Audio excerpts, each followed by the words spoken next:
頭先同查理講咩？你勉強醫佢，只不過等佢遲啲咁去，對佢嚟講可能係一個解脫咧。海生，查理點啊？我哋已經盡晒力㗎啦，不過高太喺度好安詳。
家嫂心地咁好，佢咁走咗，我都好唔開心。阿伯就更加傷心。不過女人係咁喎，唔通你睇住佢兩夫妻，一個咁辛苦，一個死親好咩？就好似我哋當年咁，俾你揀。你都希望個仔有解脫㗎，係嗎？我似阿伯，佢一定會起返起身。至於家嫂，你在下邊就好好照顧下佢。啊！家姐，你當夜間返嚟就坐喺度，你冇嘢啊嘛 Charlie 去咗，點解會咁㗎？係心臟衰竭。咁突然嘅？我話突唔突然嘅？佢病得咁重，根本冇人知道佢仲有幾多日子。吓？其實咁都好啊，對 Charlie 嚟講係一個解脫。但係佢身邊嘅人，好似 Tim Sir 會好傷心㗎嘛。要走始終要走嘅，在生嘅人先至係最重要。阿 Tim 遲啲就會明白 ，Charlie 走咗，佢人生先至可以有個新開始。你咁樣講係咪過分咗啲啊？呢啲都係事實。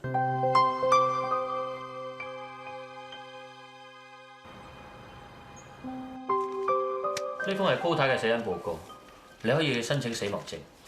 係咧，高生點啊？佢仲需要啲時間平復，所以我嚟幫佢攞。我家姐突然之間心臟衰竭，會唔會因為加重咗化療嘅藥，而令到佢支持唔住？其實喺加重藥量之前咧，我哋都評估個病人嘅身體係咪支持得到。高太嘅心臟一向都好弱，所以佢做任何嘅治療都有潛在嘅危險。我家姐臨走嘅時候，佢得辛唔辛苦啊？高太嘅死因係急性心臟衰竭，所以應該唔會有太大嘅痛苦。唔該晒。你唔好嚇我啊，老婆！老婆！老婆！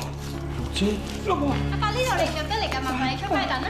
咁阿叔啊，你玉姐邊位啊？我係佢老公啊！你係？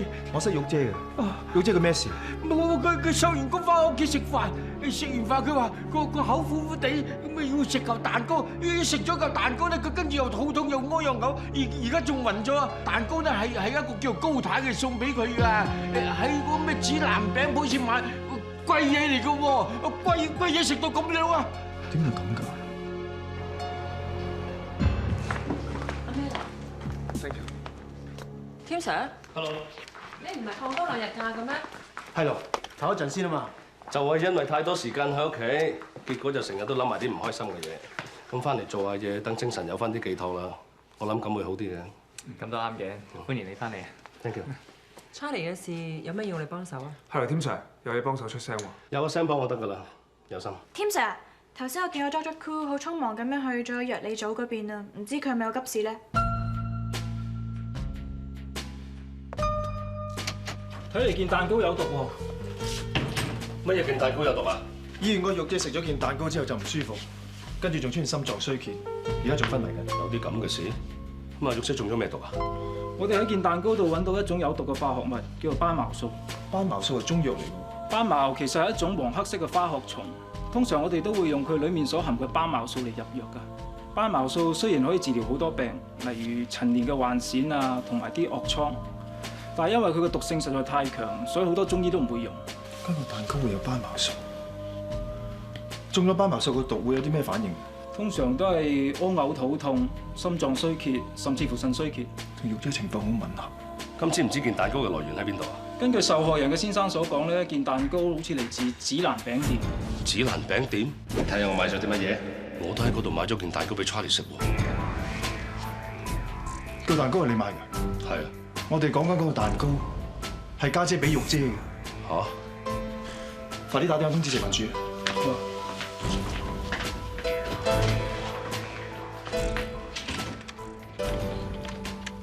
有啲嘢我想同你傾下。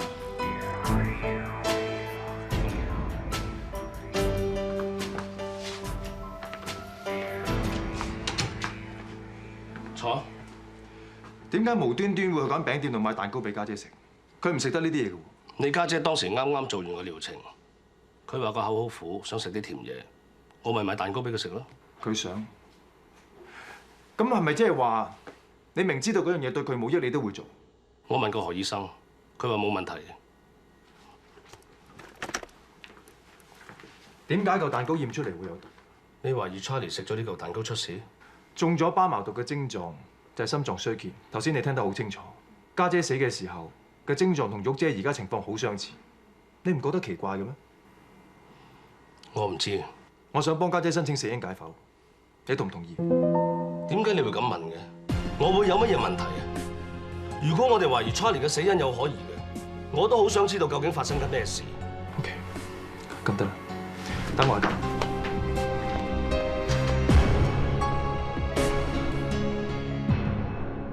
你就係受害人林水玉嘅丈夫徐田啊？你叫我田伯就得㗎啦。田伯，你坐。我哋有啲嘢問下你嘅。咁啊，田伯，麻煩你將你太太入院前嘅經過話俾阿 Sir 知。好啊，阿 Sir。我女人咧嗰晚佢收工翻屋企，佢帶咗一個蛋糕嘅，嗰個蛋糕係一個姓高嘅叫高太俾佢嘅，好開心啊佢話佢咁大個人未見過一個咁靚嘅蛋糕，食完飯佢就飲咗一杯嗰啲感冒茶，佢話個口好苦，咁咪切嚿蛋糕食咯，咁啊剩翻嗰啲又擺翻入去雪櫃咯，冇幾耐之後就話佢肚痛啦，又屙又嘔，後尾仲暈咗啲，我咪即刻送佢嚟醫院。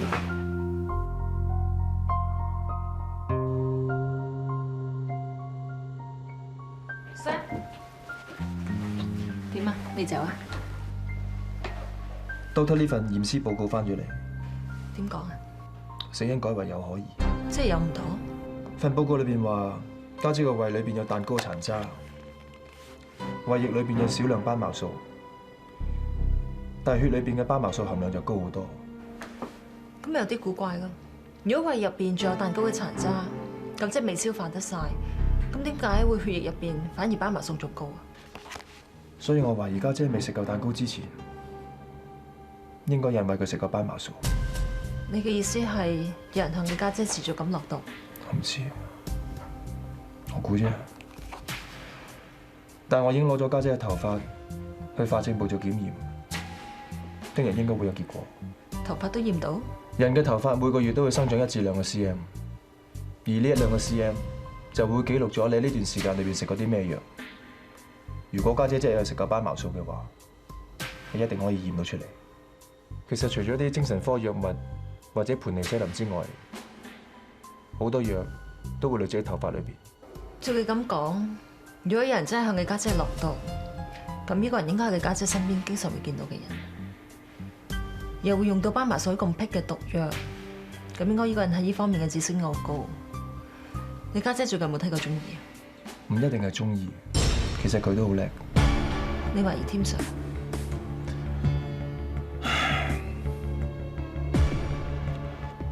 佢同我講過，佢話見到家姐咁辛苦，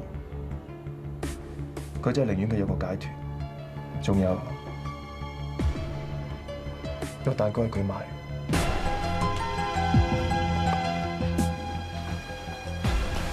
放心啦，真相一定揾到出嚟㗎。我唔會俾家姐死得不明不白㗎。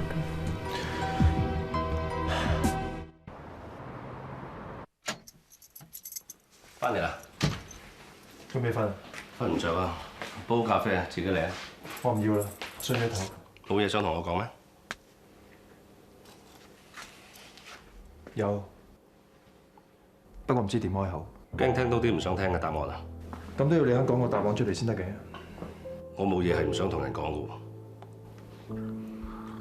你記唔記得曾經講過，話見到家姐咁辛苦，不如俾佢放棄治療，等佢安安樂樂咁去咗就算。我係有咁講過，我仲有咁諗過添。一個人情緒低落嘅時候，亂咁諗嘢有咩咁出奇啫？我講過又好，真係有咁諗過都好，唔代表我會做啊嘛。點都好啦，聽日份頭髮檢驗報告就會出，到時咩都會清楚晒。係啊，最好。轉頭 ，Sam 啊，我唔係特登唔瞓等你翻嚟，我今晚真係瞓唔着。唔好飲咁多咖啡。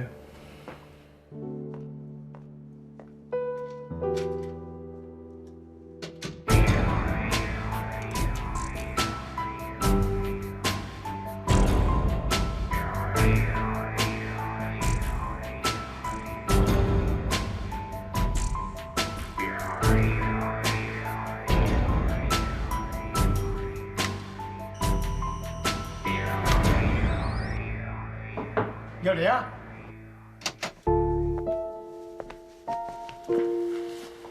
湯 Sir，阿添翻咗嚟啦 ，Doctor Koo 都喺度咧就更好啦。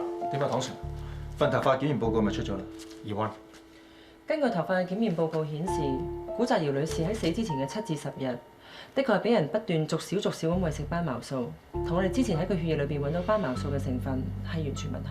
我哋亦都驗過指南餅店所有蛋糕，亦都冇發現斑茅素。亦即係話落毒嘅人並唔係冇目標咁喺個蛋糕度落毒，佢係針對高太，亦即係古澤瑤女士。由於添 Sir 你係死者嘅丈夫，所以麻煩唐 Sir 你另外派人去跟呢單 case， 另外保證添 Sir 唔可以得到呢單 case 嘅任何資料。冇問題，Yvonne，呢單 case 就由你跟。阿添，你咪當放下假休息下。OK。我諗你暫時唔可以休息，麻煩跟我哋翻警署協助調查。添 Sir，耀啊，辛苦你啊！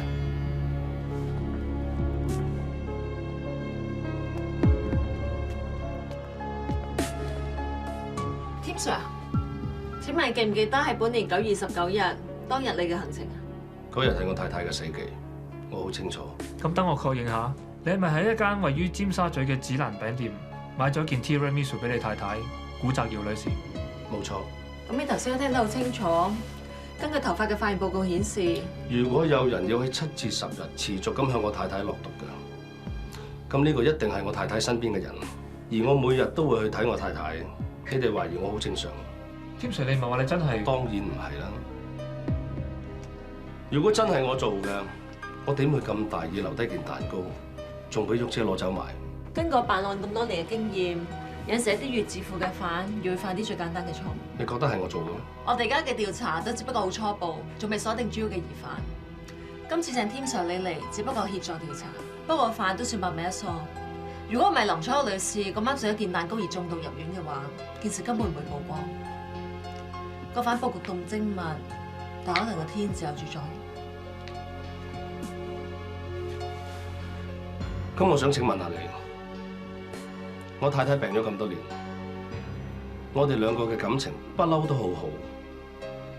如果你哋要懷疑我嘅，點解你哋唔問下我點解忽然之間要喺呢個時候去毒死我太太？我哋唔會排除每一個可能性。你識唔識得一位叫林佩佩嘅人啊？當然識啦，關佢事咩？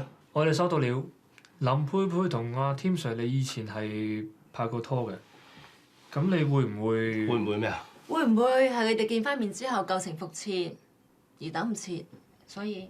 唔該，你講嘢尊重啲。我同林佩佩係朋友關係，唔該你哋唔好憑空想像。咁我哋當然係憑空想像啦。如果我哋有真憑實據嘅話，個動機就好明顯啦。係啦，咁我哋想問你攞咗件蛋糕之後，係咪一路都冇俾其他人掂過，而直接上去太太嘅病房啊？唔係，我買咗件蛋糕，翻去醫院。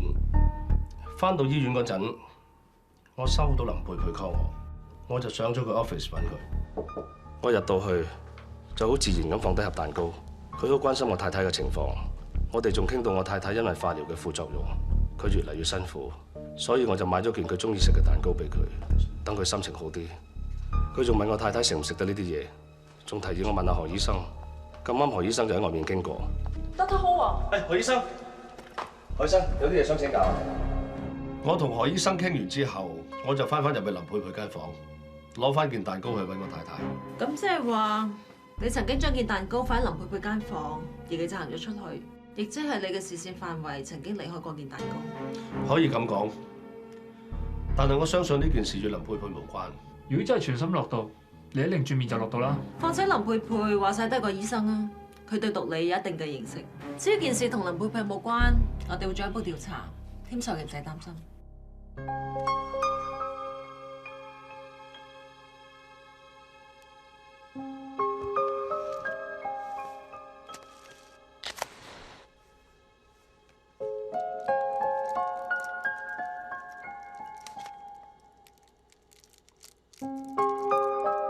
我知道咁樣做好唔啱，但我實在太中意阿添，我唔想冇咗佢。我攞咗封信嚟睇，我仲收埋咗封信。唔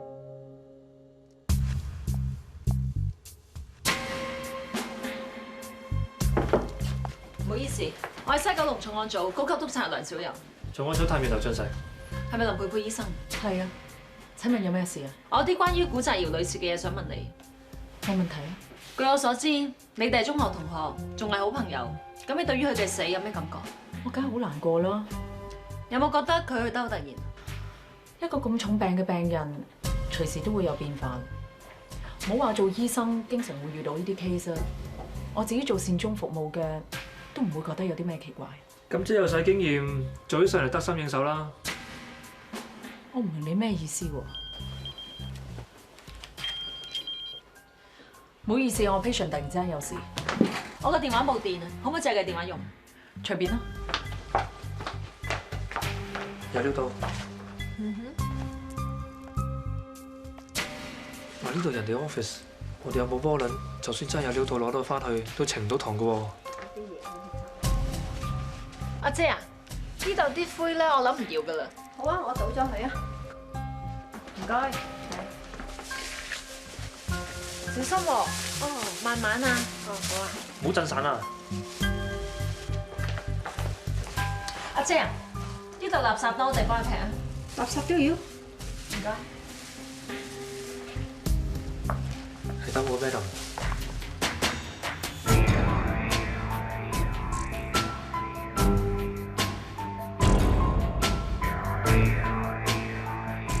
係咪就算燒成灰都認得翻啲字？只要啲灰唔好散，盡量保持原狀。而張紙又唔係燒咗好耐，上面仲殘留咗墨水嘅痕跡。應該唔會燒咗耐。我見到佢嘅時候，佢啱啱開始燒。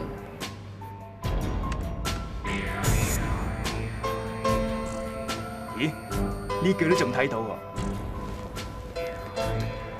我仍放不低，因為我還想愛你，唔通真係9成復戰？可唔可以知道幾時寫嘅？唔得咯，日期嗰度已經散晒，復原唔到。添 Sir， 你話你冇殺你太太嘅動機，咁以你做法證咁多年經驗嚟講，呢封信算唔算講出個動機出嚟？點啊？3個人的戀愛實在太辛苦，算唔算講出你兩夫婦同林佩佩之間咁糾纏不清嘅感情關係啊？感情嘅嘢有時候真係幾煩㗎，一個對自己有情，一個對自己有義，更何況如果添 Sir 真係呢個時候離棄一個病咗咁多年嘅太太，你就會由眾人眼中嘅好好先生變成任何人見到你都會睇你唔起嘅賤男人，又真係幾難接受嘅。可惜啊，太太癱咗咁多年啦，而家仲有埋 cancer， 本來諗住捱唔到噶啦，點知係死捱死撐，都諗住撐多幾年，咁所以佢等唔切，係你同林佩佩都等唔切，係咪咁啊？咩咁靚？今日之前我從來未曾見過呢封信。好啊，就都係今日第一次見呢封信。咁你認唔認得出呢封信係邊個寫俾你嘅？好明顯係林佩佩寫俾我噶啦。呢封信你哋點得翻嚟㗎？呢封我私人信嚟嘅喎，你哋點攞到㗎？你哋咁樣根本就係侵犯私隱。你放心啊，Dr. Lam， 我哋香港警察做嘢一定跟足程序嘅。呢封原本就係你嘅私人信件，不過你既然都唔要，仲諗住燒咗佢添。其實佢都燒到差唔多變灰㗎啦。阿嬸咪當垃圾攞去劈嘅，咁係垃圾嚟嘅啫。我哋只不過喺垃圾度執翻佢上嚟，執垃圾啊，睇怕都唔係咩私隱啦，係嘛？不過我好想知道，既然封信你講到又私隱又成咁緊張，點解你要燒咗佢咧？我嗰日執緊自己嘢，覺得冇乜用，咪抌咗佢咯。係冇用啊，定係有啲嘢唔想俾人知啊？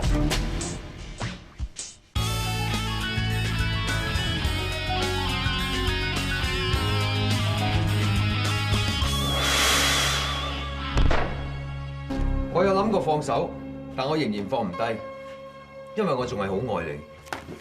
人哋Tim Sir話晒都係有婦之夫啊，你咁樣寫嘢會唔會過火咗咧？你信唔信都好，我同阿添根本就冇嘢。封信你就話唔知啊？你有同林佩佩係朋友，咁你識咗咁耐，一直都只係朋友？係，我同林佩佩好多年前係一齊過。後來分開咗，佢就去咗美國，我就同我太太，即係古澤瑤結咗婚。到最近，先至喺我太太住嗰間醫院度撞返林佩佩。咁即係舊情人見面啦？點啊？個心有冇囉囉攣啊？就算有咁咪點咯？其實我一早已經知佢哋結咗婚，仲好恩愛添。所以你妒忌佢哋？我冇，我只係羨慕。如果你真係想知嘅，我可以話，我個心真係仲有感覺，但我只係可以祝福佢哋。咁偉大，你又寫呢封嘢？呢封信係我10年前寫嘅。封信唔係最近寫嘅。唔係啊嘛 ，Madam， 你睇下封信個抬頭，只有以前啲同學或者朋友先至會叫我做 Timothy， 而家周圍嘅人就只會叫我做阿 Tim 或者 Tim Sir。咁你哋舊朋友用舊稱呼有咩出奇啊 ？Madam， 你睇下呢句。看到你現在與 Charlie 一起，這樣開心。冇錯啦，識得我同我太太嘅人都知我太太先排嘅情況，咁仲點會用開心呢2個字嚟形容我哋咧？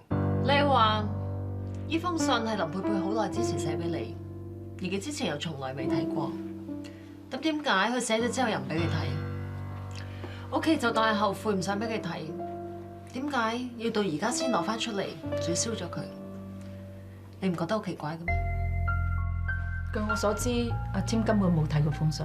你唔係想我信你寫一封咁感情豐富嘅情信，但係又唔俾你心愛嘅人睇係嘛？我當然想佢睇到啦。但喺嗰陣時，我將封信擺喺添屋企，但係估唔到有人將佢收起咗。邊個收起佢？係 Charlie。Charlie 2個禮拜之前先至將封信俾翻我。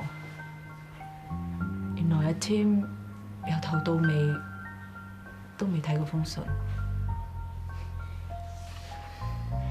阿 Sir， 點解你哋問咁多關於封信嘅嘢嘅？因為呢封信嘅內容，我哋有理由相信你同 Tim Sir 有私情，而且我哋懷疑你2個都有機會喺古澤瑤，即係 Tim Sir 嘅太太食過嗰件彈弓上面落毒。落毒？喂 Charlie 唔係死於自然嘅咩？無論你同林佩佩嘅關係係咪就好似你所講，只係朋友，但因為你同件有斑茅毒嘅蛋糕始終都甩唔到關係。對唔住，我哋要扣留你協助調查。對唔住，我哋有需要扣留你協助調查。飛達，你坐度先，攞份口先。唔該。幫林醫生做埋扣留手續。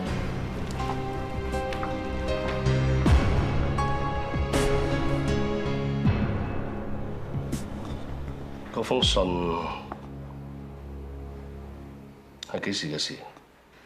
係我去美國之前寫嘅，都10年啦。你未見過封信咧，係咪？其實我都係早幾日先知道，原來你從來都未見過封信。係早幾日 Charlie 先俾翻封信我嘅。Charlie 一直收埋封信，點解會咁嘅咧？人都去咗啦，我都唔想再講翻呢件事。但係點都好啦，我都係最近先知道成件事。當 Charlie 俾翻封信我嘅時候，我真係有啲嬲㗎。但係嬲還嬲啊！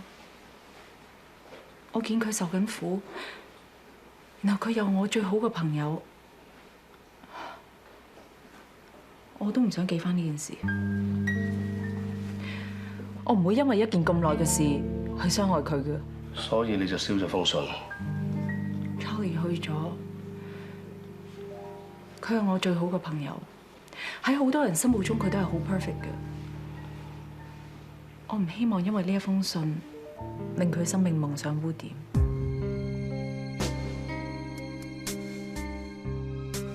家姐嘅身後事都差唔多安排好晒，放心。唔該。只要自己冇做過嘅話，唔需要太擔心。我相信司法制度，我信你，我信 Madam， 更加相信法政部嘅同事。我知道大家一定會為我揾出個真相。究竟係邊度咁殘忍，要咁樣對 Charlie？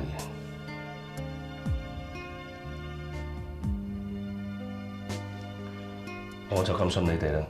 講真，你信唔信我？家姐因為中咗斑茅嘅毒素致死，呢種中藥唔係好多人知，更加唔係好多人識得點用。落毒嘅人唔係一次就想毒死家姐，而係連續7至10日，每日餵家姐食少少，先會令到佢心臟衰竭。對呢方面咁有知識而又有機會成日見到家姐嘅人，除咗我，仲有邊個？仲要件蛋糕係我買嘅添，仲唔係我做嘅？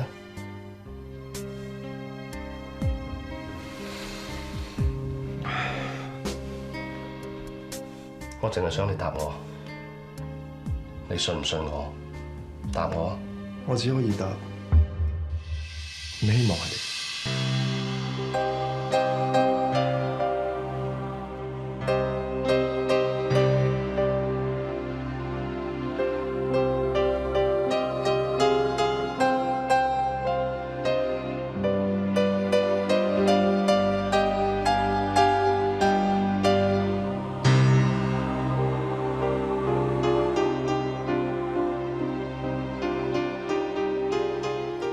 7至10日。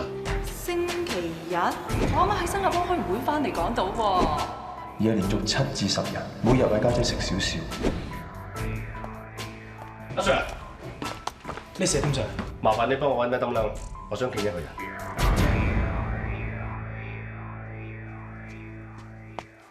添 Sir， 坐低先。有冇去睇你家姐？佢冇嘢啊嘛？我尋日見過家姐啊，我唔知點算啊，添 Sir。我問過家姐，佢話佢冇殺過人啊，我信佢㗎，佢真係冇殺過人㗎。你太太同 Brandy 唔同啊 ，Brandy 係隻狗，家姐先會話由佢早啲去唔使嗌。家姐對人唔係咁㗎。你冷靜啲先。我真係好想幫家姐啊。你冷靜啲先。但係我唔知點幫佢好啊。警方話我係疑犯嘅家人，佢話避免尷尬，叫我唔好理呢單 case。我真係唔知點算啊！你聽我講，你咁激動，對成件事嚟講都冇好處。怡灣佢哋講得啱，呢件案嘅法證工作，你係唔適宜參與，交俾怡灣佢哋做。我想你翻去同怡灣佢哋講，呢單 case 同其他 case 一樣，一定要跟證據走。唔好理交情，唔好理職級，更加唔好因應我平時嘅為人而有預設嘅立場。記住，我哋法政部每一份報告都係俾緊警方線索，只有公正無私，先可以揾出嘅真相。你明唔明白？仲有件事，我想你幫手嘅。你記下9月24號至26號，你家姐喺呢3日裏邊有冇離開過香港？24到26啊！你慢慢諗清楚，24至26號呢3日，呢點好重要，你慢慢諗。Come in。Dr. Koo， 我可唔可以同你傾幾句啊？如果你想同我講你家姐嘅 case 嘅話，我睇冇咁嘅需要。你唔想同我傾啊嘛？我講你聽啊，咁就得噶啦。唔該你啊，我唔會阻你好耐噶。唔該啊。講。我知道你哋懷疑我家姐，不過懷疑還懷疑，唔好搞錯。我想話俾你聽，唔係我懷唔懷疑，你放心啦，警察部啲同事會跟進噶啦。我明啊，不過有啲嘢你一定要知道噶。我家姐喺上個星期，即係9月24到26號，去咗新加坡3日開會啊，係真噶。我仲記得佢落機嗰日，晚黑着得好靚咁去睇話劇啊，唔係話添 Sir 嘅太太係連續食咗10日嘅斑茅素嘅咩？咁我家姐上個禮拜有幾日唔喺香港噶嘛？咁即係話佢唔可以連續10日落毒。你一定係以為我為咗救家姐，所以亂咁噏啊嘛？你去查下，你去查下入境處睇下啲記錄啊！你查咗之後就會知道我冇講大話噶啦。OK， 我會將你頭先講嘅嘢講翻俾警察部負責呢單 case 嘅同事聽。咁你真係信定唔信啊？吓？唔係我信唔信，你交翻俾佢哋查啦，好唔好？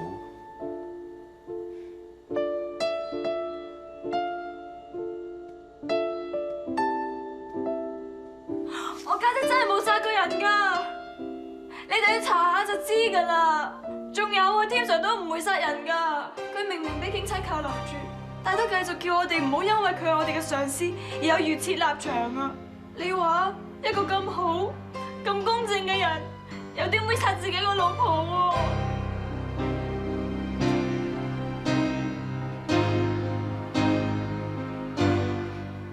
我唔阻你啦。放心，我應承你，我會跟進。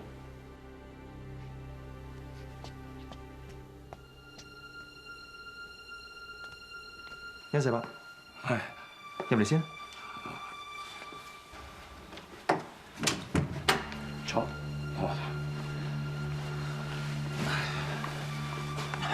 點啊？揾我有事啊？我諗住買啲紙紮碎俾家嫂啦，麻煩你幫我睇下有乜嘢拿手啊？你哋係咪懷疑阿博害死家嫂㗎？警察都係循例揾阿添攞啲資料嘅啫。唔使太擔心。唉，唔擔心。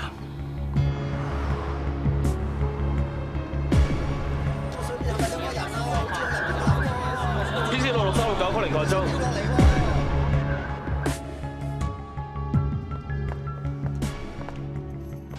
添 Sir， 咩啦？揾我有事。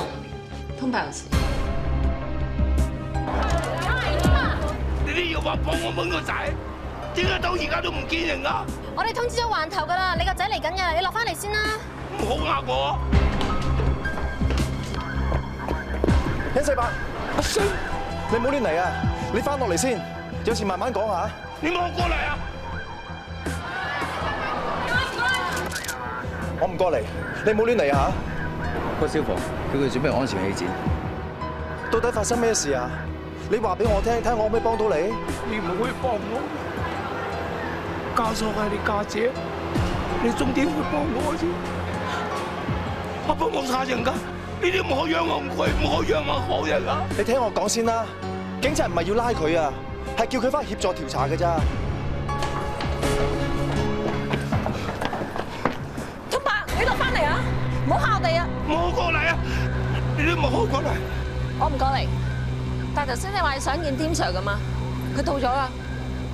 我嚟咗啦，係咪有嘢想同我講啊？係啊，翻到屋企先慢慢傾啊。唔使啦，我喺呢度講得噶啦。我實際上咪得唔講清楚啫。咪得唔家嫂嘅事，你唔使查啦，係我殺噶。家嫂係我係死噶。通伯，你唔好亂講啊！我知好錫個仔。好錫個新抱噶，你唔會殺人噶。我點解唔會啊？咪得，我唔想見到家嫂咁辛苦，我唔想見到佢咁冇人捱落去。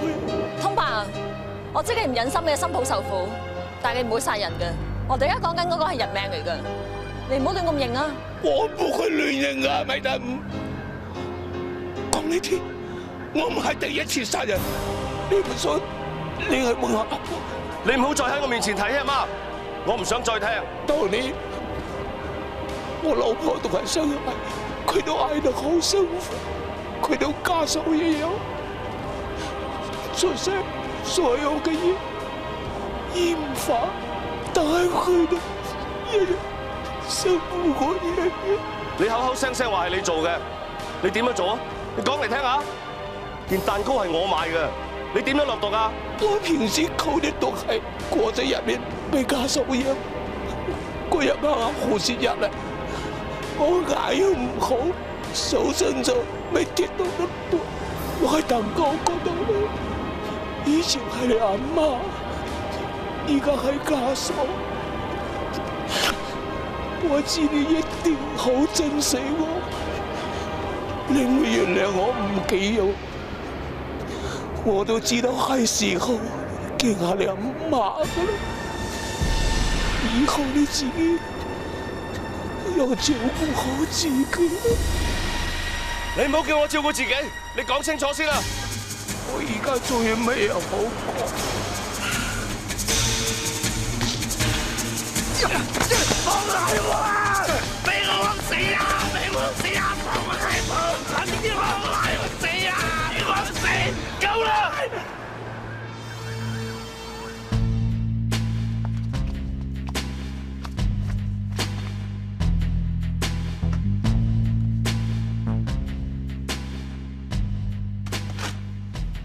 有咩發現？睇嚟佢真係想用自殺嚟解決呢件事。原來佢睇晒書研究好晒㗎喎。Madam，我喺廚房揾到啲藥渣。我喺通伯間房揾到件衫，上邊有大咁嘅跡，會唔會係啲藥？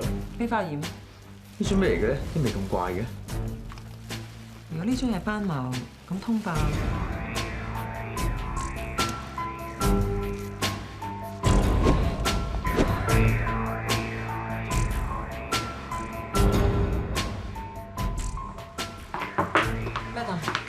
點啊？有報告未啊？廚房嘅藥渣係斑茅，件衫亦都證實係通伯嘅。衫上邊嘅的確係斑茅藥液。咁個膠樽裏面咧都係斑茅。不過咁，佢嘅濃度比起蛋糕裏邊嘅濃度係濃咗10倍，根本食一滴就會死人，冇可能要食10日先有事嘅。Sir， 有新發現啊！通伯未必係兇手。我都係咁諗。有冇 check 過中信書嗰個膠袋？裏面有張經印收條咯。記唔記得個日期啊？好夢見唔到啊！係咪有啲咩？我去過旺角分店問過負責人，佢哋話前日係呢間書局30週年紀念，所以先印呢批膠袋。嗰本中藥書係新出，2日前先放上書架。咁即係話你家姐出事之前，通伯冇可能買到呢本書嚟研究斑茅。阿 Sir， 我咪講過啦，我睇住家嫂一日辛苦過一日，嗰邊明知冇得藥醫，一味得個拖字，我都係唔想佢再捱落去啫。通伯啊，呢啲你講過晒㗎啦。嗱，我再問多你一次，你點解會識得用斑茅呢種毒去毒死人㗎？咪大樹學嚟㗎啦，嗰本書你哋揾到啦。不過嗰本書係2日前先出嘅，就算一出你即刻買啊！你買嗰陣你個新抱已經死咗㗎啦。仲有，我哋喺你屋企揾到嗰樽藥，入邊嘅濃度啊，一滴已經死得人㗎啦。根本同你新抱食嗰件蛋糕上面嗰種毒嘅份量係唔同。你做咁多嘢呃我哋唔到，我哋唔會咁容易俾你誤導到㗎。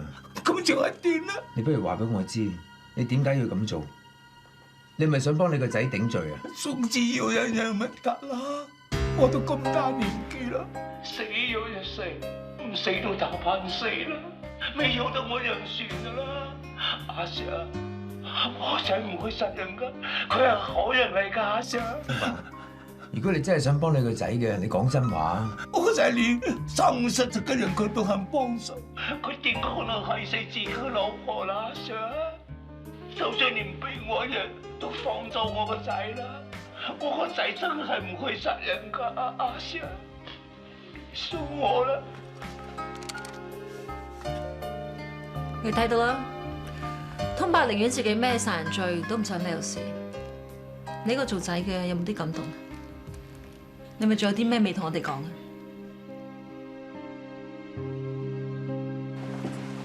阿姑，有人喺房等緊你啊，等咗好耐。Thank you。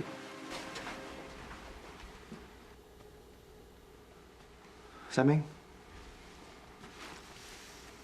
我今日去醫院探 Charlie 姐，點知原來佢已經係。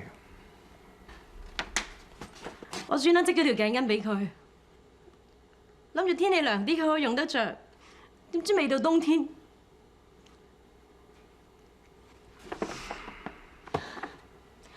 我又驚 Charlie 姐個胃唔舒服，受唔到薑醋，咪專登買啲佢中意食嘅蛋糕俾佢咯。點解前 Charlie 姐幫咗我咁多，我根本都幫唔到佢？唔係啊，你幫到。Sam，小柔，咩事？有轉機。